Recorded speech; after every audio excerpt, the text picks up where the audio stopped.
Hello everybody, welcome in. My name is Skeleton. Recently I watched a movie called Cabin Fever, the 2016 version. Since it was rated to be one of the worst horror movies by Rotten Tomato critics and audiences alike, I made an entire video on it if you'd like to check it out. Commenters also agree that this movie is quite strange. However, watching such a poorly rated movie made me wonder about the highly rated ones. Will they be worth the watch? Will I agree with the ratings? Well, let's talk about that because I found one of the best rated horror movies on Rotten Tomatoes. Like last time, I used Rotten Tomatoes to find a movie that fit the criteria. If you don't know how Rotten Tomato works, there are two types of ratings. There is the tomato meter, which is based on critic ratings, and there is the popcorn meter, which is based on audience rating. So I picked horror as my genre and set the filter to show me the highest tomato meter score. When the results came through, I also made sure that I chose the movie with the highest popcorn meter. The movie that fit all of this criteria was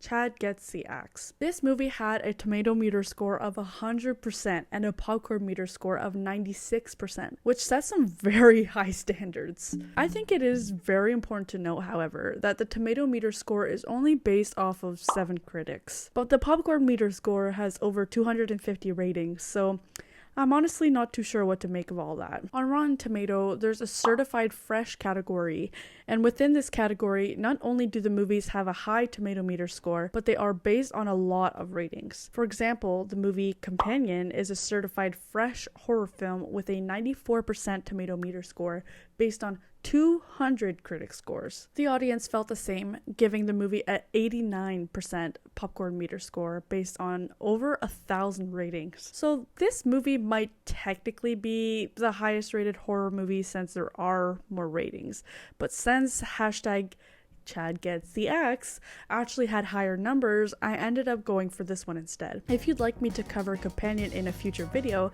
let me know in the comments down below. When checking other rating sites though, the rating seems to fall quite short compared to Rotten Tomatoes. On IMDb, the rating is 5.6 out of 10. 61% of Google users like the movie, and on Letterboxd, the movie is rated 2.9 out of 5 stars. So it's clear to see that the ratings are a little all over the place, but all somewhat agree that it's not a perfect movie. These other ratings seem to all say this movie is pretty mid, but we'll see. Before going into anything else, let me give you a quick plot with no spoilers for those who want to experience this movie themselves. A group of young, out-of-touch influencers get together to explore a house, Devil's Manor, which is supposedly haunted by a satanic cult. At first, it seems like someone is pulling multiple elaborate pranks. While live streaming their adventure, creepy discoveries are made, all while being in an unsettling atmosphere. Many viewers cannot tell if the events unfolding are just for jokes or if they're actually occurring. This movie is directed by Travis Bible, a fairly new director who started his directing journey in the early 2010s with multiple short films. Now he is mostly known for the movie I am talking about today,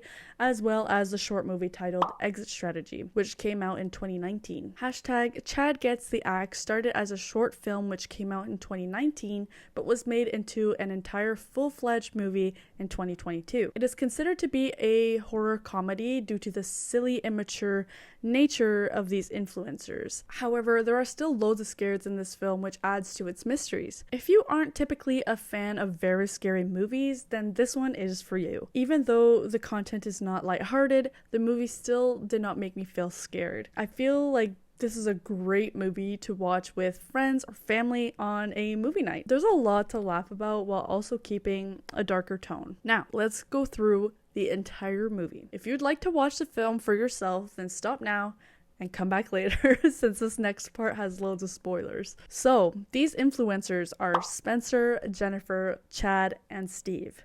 The 4 of them decide to live stream their journey through Devil's Manor, which is famous for ritualistic killings by a satanic cult. There is, of course, a lot of over-the-top influencer action, and it seems like they will go out of their way to raise their viewer count. Steve and Chad encounter a dead body in the attic, but continue to believe it is all a prank. Steve places his hat on him, which gains him a lot of hate, while also raising his numbers. They meet up with Jennifer and Spencer, who are upset with him for taking it too far. They ultimately decide to leave. So while Steve is reading his live stream chat, he decides that he's pushed it too far, more so that he doesn't want to lose any more followers. So he decides to fix his actions. As he's going back upstairs to get his hat, he notices that the body is gone, which further enforces the fact that this is all a prank. Well, to him anyways. Unfortunately though, he is the first to be killed by this mysterious body. He gets knocked out and his phone ends up pointing to the ceiling. At this point, Chad lost his phone and Jennifer decides she wants to come back out of fear of being a boring streamer. When the two of them meet up, they notice that Steve's stream is down and immediately feel like something is wrong. When they go up to the attic, they find his phone, but not Steve, again, making them feel as though this is all a prank. Since Chad lost his phone, they start looking for it together. Chad's live stream comes back up, causing some confusion since it clearly wasn't him. When they pull up the stream though, they notice that someone is filming their way to the swamp nearby. So naturally, they decide to go chase them down, since again, they think this is all a joke. Eventually, Chad is able to track down his phone, but separates himself from Jennifer. And now that Jennifer is all alone, she decides it's a great time, to just dip her feet in the little swampies, even though she knows there are alligators in there. She's primarily doing this for views though. Unfortunately, she gets pulled under the swamp. Not by an alligator though, but by the mysterious killer. Steven sees this happening on her live stream because he's back in the car, if you guys remember, and decides to go help her out. He really doesn't get far though,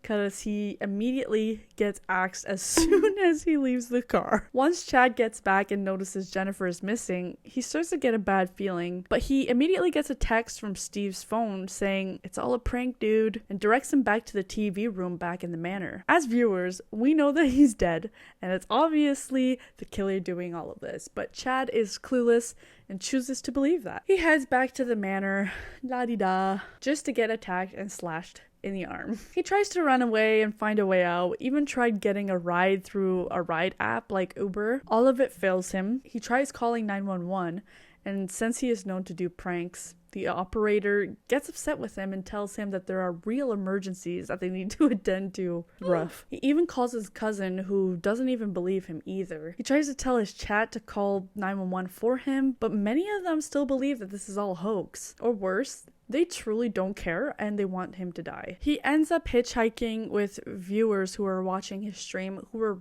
really annoying, by the way. They were asking for merch and taking selfies and not taking this situation seriously at all. They meet up with another car which is blocking the road, which means that they can't go any further. Instead of listening to Chad's advice to not go out there because there's a killer running about, they get out of the car and go fight the person.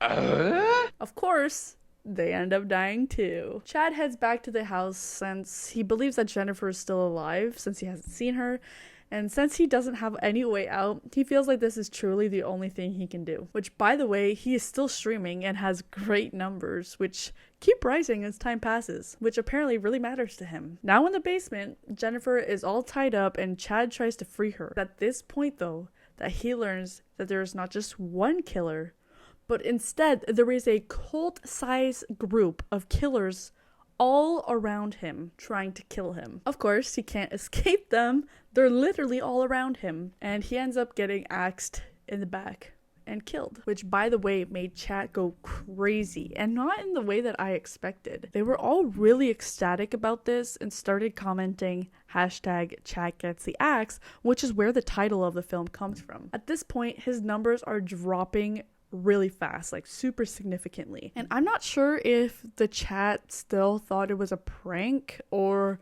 truly just did not care about him at all. Of course, he was a very mean person and a prankster, always causing problems within his community and city, but to me, this reaction was still unwarranted. This movie was actually pretty fun to watch. I thought the characters and plot were very well developed and it kept me watching the entire time. Unlike my previous video where I was watching Easter horror movies and could not even get myself to sit through 5 minutes of that. Even though this movie's budget is probably on the lower end, the crew did an amazing job at using every cent to make the quality as good as it can be. The movie is made to look like it's filmed on a phone camera the whole time, yet it never actually looks like it is that quality. The camera quality is great, with amazing angles through different live streams. I really enjoyed how we had a view inside someone's phone the entire time, through texting, calling, live streaming, calling a ride. To me, it felt somewhat unique. Of course, there are plenty of other movies who are made in a similar way, but I felt that this crew executed it all very well. The acting was also pretty decent. They filled their roles quite nicely. These characters are very overly dramatic and obnoxious. They lack empathy and care and are genuinely just really annoying. So props to the actors and writers for portraying these types of influencers with such efficiency. I do think this movie was quite enjoyable. However, I don't feel like it's a 10 out of 10, at least for me, since it wasn't really that scary and it was maybe more of a comedy with a dark plot. I'm honestly not sure what didn't do it for me, and maybe it's only me that feels this way, but it feels like it's maybe missing something. I think this movie deserves a 7 or an 8 out of 10 because it was still a really decent watch, but again, it felt like there was something lacking, even though I can't really pinpoint what is missing. I would recommend you to watch this movie though, especially with a group of friends or family on a movie night. I think it will provide some decent laughs while not being too scary for those who don't enjoy horror movies. I want to know your thoughts. Did you enjoy this movie? Do you believe it deserves the 100% rating? Let me know down below in the comments. That will be all for today's video. If you enjoyed it, please leave a thumbs up, and if you'd like to see more horror media content, please consider subscribing. I hope you all have a good day, and as per usual, stay spooky. Bye everybody.